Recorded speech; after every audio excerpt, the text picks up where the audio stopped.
This movie kicks off by introducing Pamela Landy, who works for the CIA.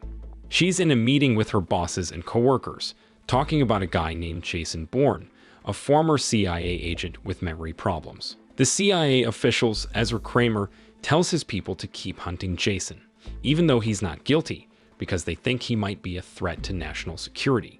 Now, over in Turin, Italy, there's this guy named Simon Ross. He's a reporter for a British news agency called The Guardian.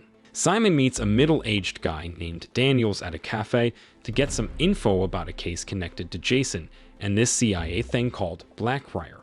After getting what he needed, Simon heads back to England and tells his bosses about the Jason and Blackbriar scoop. But as soon as Simon says Blackbriar, the CIA squad led by Noah Vosen starts tracking him down.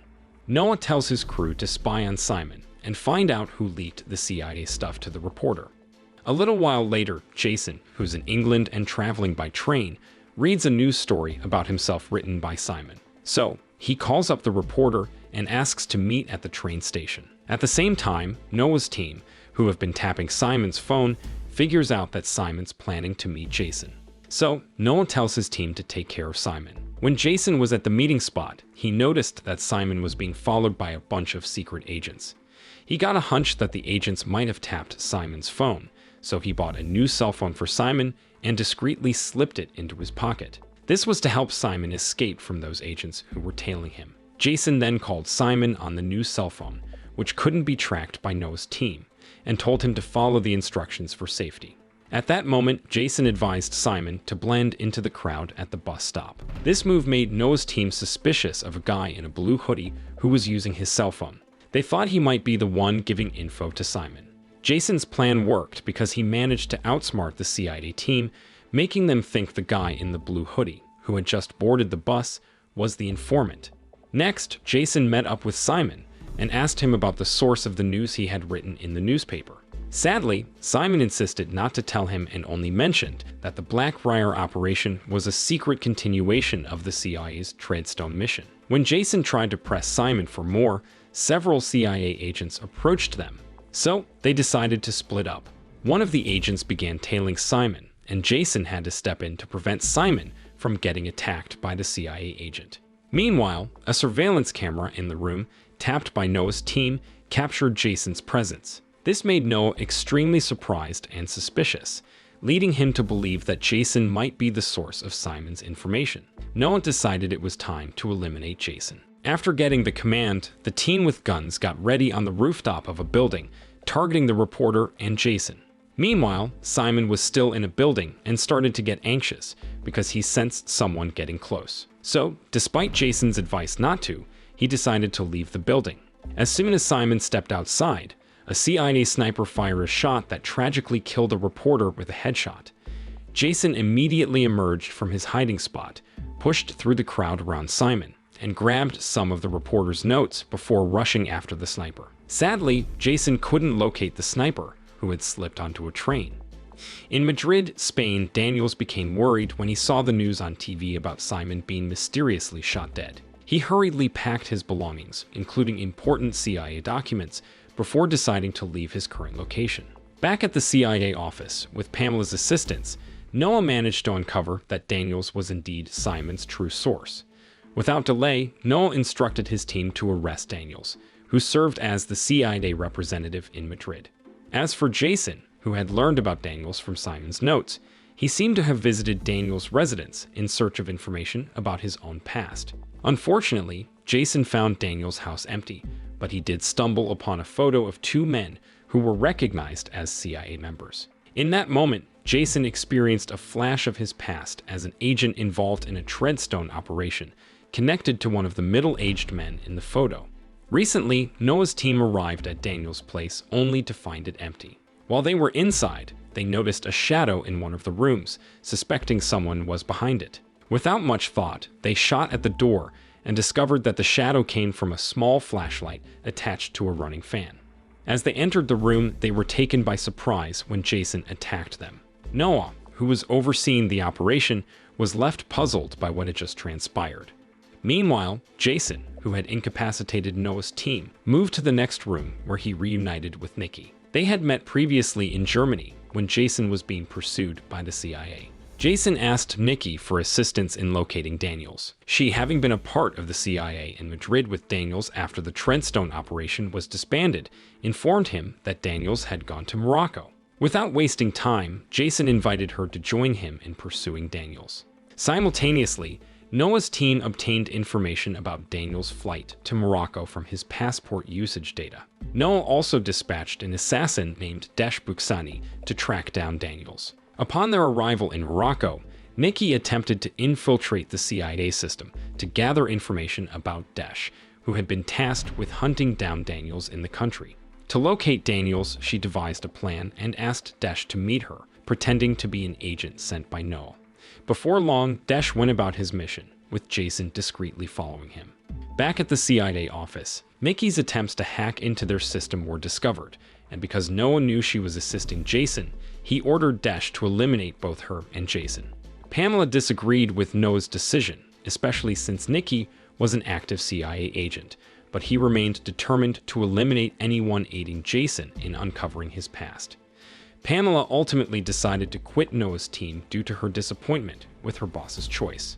As for Desh, when he spotted Daniels leaving his hotel room, he decided to park his motorbike and walk. Suddenly, he dropped a bag he was carrying. Jason, who was surveilling Desh, grew suspicious that the bag might contain a bomb. He attempted to stop Daniels' car, which was nearing the bag, but Desh triggered another bomb on his motorbike, situated close to Daniels' car. The explosion resulted in Daniels' death, and Jason was also seen lying in the blast area, leading Desh to believe he had taken out both of his targets. Without hesitation, Desh quickly used Jason's parked motorbike to pursue Nikki, his final target. Surprisingly, Jason survived the explosion and, upon regaining consciousness, set off to chase Desh using the stolen motorbike. Simultaneously, Nikki learned that she was Desh's target, prompting her to leave the cafe and seek refuge in a secure location. Shifting to Jason, he used his skills to pursue Desh, leaping from one building to another until he finally confronted the hitman. They engaged in a battle, but Desh's abilities proved insufficient to defeat his adversary. In fact, he was easily overpowered by Jason. Having successfully taken down Desh, Jason wasted no time in seizing the assassin's cell phone. He then enlisted Nikki's help to send a fabricated message to Noah, making it appear as if both of them had perished. Noah received the message and readily accepted it, thinking it came from Desh's phone. Following this, Jason urged Nikki to part ways with him, concerned for her safety if she continued assisting him. Nikki agreed, and before leaving town, she altered her appearance by cutting and dyeing her hair to avoid easy recognition. Shortly afterward, Jason accompanied her to the hospital where Daniel's body was being kept. By offering some money to the morgue guard, Jason began to sift through Daniel's remaining belongings. Among them, he discovered a file containing the address of the CIA office in New York where Noah and Pamela worked. The next day, Noah's team received a shock when they learned that Jason was still alive, as he was detected on a flight bound for America. Upon arriving near the CIA headquarters, Jason kept a close watch on Noah's movements from a nearby building. He observed the CIA leader stowing a file in a secure safe. At that moment, Jason reached out to Pamela, who was in her office, and asked for a private meeting. However, their conversation was intercepted by Noah's team, prompting Noah to covertly dispatch a surveillance team and assassins to the location where Pamela and Jason were meeting. Recently, Pamela arrived at the meeting spot, but oddly, Jason didn't show up. This was Jason's clever tactic to lure the entire CIA team away from the office, making it easier for him to sneak in and grab documents from Noah. Casually, Jason entered the building without any hindrance and headed straight for Noah's room, obtaining various important files, including those related to Blackbriar operations. Meanwhile, Noah began to sense that something was amiss. He contacted one of his subordinates to inspect the office, and the team there soon realized that Jason had infiltrated Noah's room. When Noah learned of this, he hurried back to his office. Pamela, too, left once her colleague informed her that Jason had managed to break into Noah's safe. As for Jason, he swiftly left the building and commandeered a parked car for his escape. Noah's hitman, Potts, immediately gave chase, intentionally crashing his car into Jason's in an attempt to stop the former CIA agent. Just before the car could overturn, Jason instinctively grabbed his seatbelt, ultimately saving his life. On the other hand, Paz, who also had an accident, appeared unconscious. Jason, who initially contemplated finishing him off, decided against it, honoring a promise he made to Marie, his girlfriend who was killed by an assassin. Instead, he left Paz, who remained unconscious, and proceeded to meet with Dr. Albert Hirsch, the man in Daniel's photo he had found.